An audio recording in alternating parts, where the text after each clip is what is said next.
Fala nerds, beleza? Eu sou Arthur Teixeira e sejam bem-vindos ao canal Clube dos Nerds.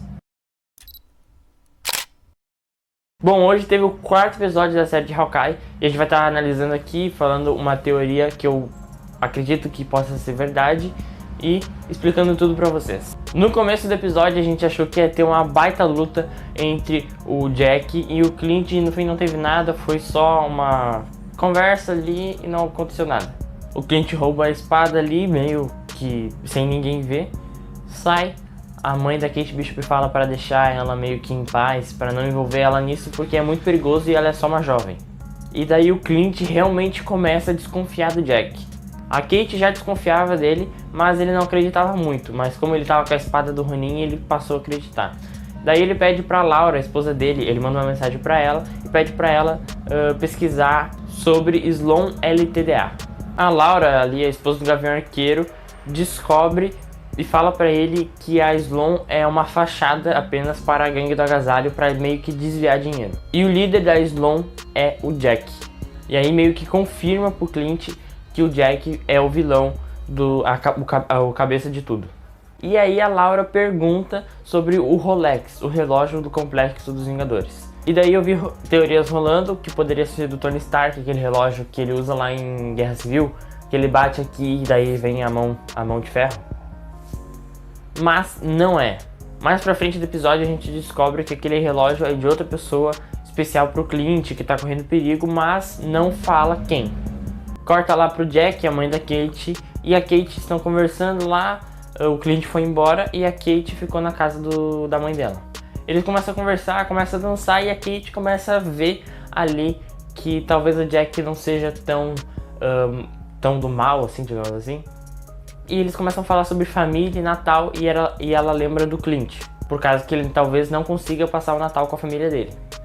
Ela vai pra casa lá onde eles estão abrigados, né, na casa da tia da Kate, e leva pizza, leva filmes, suéteres, pra eles passarem meio que a véspera de Natal juntos. Ali falta 3 ou 4 dias pro Natal e eles estão passando juntos.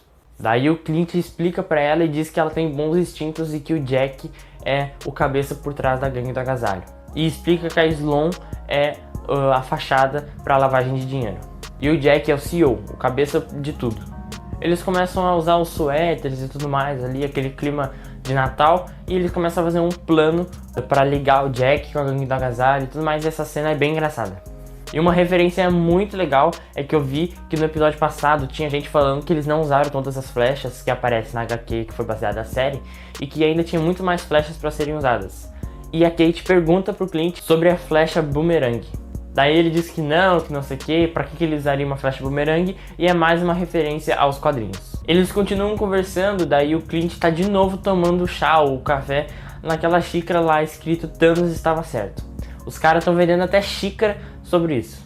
E ele fala que já lutou com moedas e tudo mais, a Kate não acredita, ele atira e o cara é top e ela quer aprender e ele ensina ela a aprender e tudo mais. E é muito legal essa parte dele ensinando algumas coisas pra Kate, meio que passando o manto, né? Que é o que a gente tá vendo nessa série. Daí vem uma cena bem forte, assim, bem pesada, que o Clint começa a falar sobre as suas perdas da Nath, da sua família, que a família dele foi blipada, e ele teve que... O blip durou 5 anos, ele teve que viver 5 anos sem a família dele. E daí a Kate pergunta, e foi aí que você conheceu o Ronin? E pergunta, e já manda de novo uma pergunta, você é o Ronin? Né? Que ela meio que já sabe que o Clint é o Ronin. A gente viu isso no episódio passado.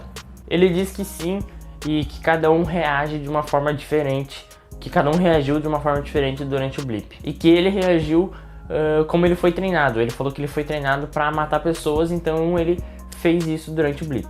E daí ele começa meio que se ofender, dizendo que ele é uma arma apenas e ele foi treinado para isso. E daí a Kate diz que ele não é só uma arma, e daí tem toda uma conversa muito legal. E daí ele diz que o Ronin tá ligado com ele, com a família dele, e por isso que ele tá ali. Porque ele quer desassociar o nome do Ronin com ele e a família dele. Eles vão dormir, no outro dia eles acordam, a Kate vai atrás das flechas especiais, junto com aquela Gil lá, que eles lutam de espada, porque lá tem policiais e tal, e eles vão... ela quer recuperar as flechas com uma policial. E o Clint vai atrás do Kazi, lá o capanga da Maya Lopes. A Kate consegue recuperar as flechas e o Clint vai lá, meio que interroga ele e diz pra ele botar na cabeça da Maya Lopes que ele não é o Ronin. Porque a Maya Lopes não acredita no Clint, mas talvez no caso, né, ela vai acreditar. A Laura, a esposa dele, manda uma mensagem pra ele dizendo que o Rolex, lá o relógio, não foi destruído e tá no endereço tal. Os dois, o Clint e a Kate, vão lá nesse endereço para pegar o relógio. E dá pra ver um contraste bem diferente, que meio que o Clint ele é mais andar nas sombras e fazer tudo meio que escondido. E a Kate é mais espiã e ela quer se disfarçar e fazer as coisas mais tranquilas, assim. Ela entra no apartamento e vê as anotações da família do Clint. Só que o que eles não sabiam era que o apartamento era da Maya Lopes. Daí a Maya Lopes surge e começa a lutar com a Kate. E daí a gente vê a luta que saiu umas imagens aí semana passada. E alguém começa a lutar com o Clint no telhado.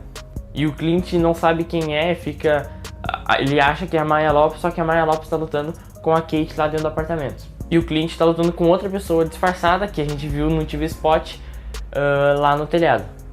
O Clint consegue ajudar a Kate para sair do apartamento e vai todo mundo pro telhado. E daí nessa luta lá tá todo mundo lutando, e daí a pessoa com o traje preto, misteriosamente, atira aquele choque que sai aqui do pulso, aquela arma de choque do pulso. Que é a arma da Viúva Negra, que todo mundo lá da Sala Vermelha utiliza. O Clint já se liga, e daí tem uma cena muito forte também que a Kate cai, e é muito igual à cena de Ultimato do Clint perdendo a Nath. Daí ele consegue, eu não consegui entender direito, eu acho que ele joga uma flecha, uma corda e segura ela. E daí ele corta e diz, vai embora, que isso aqui tá ficando muito perigoso. A Kate não desiste, volta pro telhado e atira uma flecha no ombro da Maya Lopes. A Maya Lopes sai, machucada, e continua a luta ali com a pessoa de traje escuro. A pessoa ali atira a flecha no Clint e tira a máscara, e é a Yelena Belova.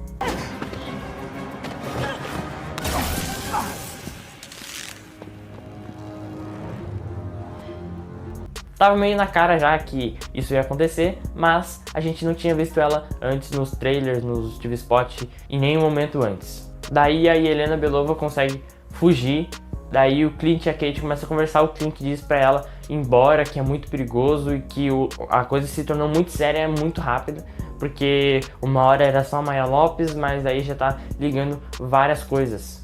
Daí ela vai embora e acaba o episódio. Eu achei esse episódio muito legal, muito interessante. Ele não teve muita cena de luta, assim, tipo, nos últimos 5 minutos teve cenas de ação, mas ele foi um episódio inteiro mais parado, mais arrastado, mas conseguiu mostrar muita coisa interessante, deixar muitas pontas abertas para o próximo episódio. Não é o melhor, eu continuo achando que o melhor é o terceiro, episódio passado, mas esse episódio foi bom. Então é isso, pessoal, espero que vocês tenham gostado desse vídeo, se inscreva aqui no canal, deixe seu like. Amanhã ou sexta provavelmente tem vídeo novo de Hawkeye. Comentem qual a melhor parte do episódio e é isso, fui!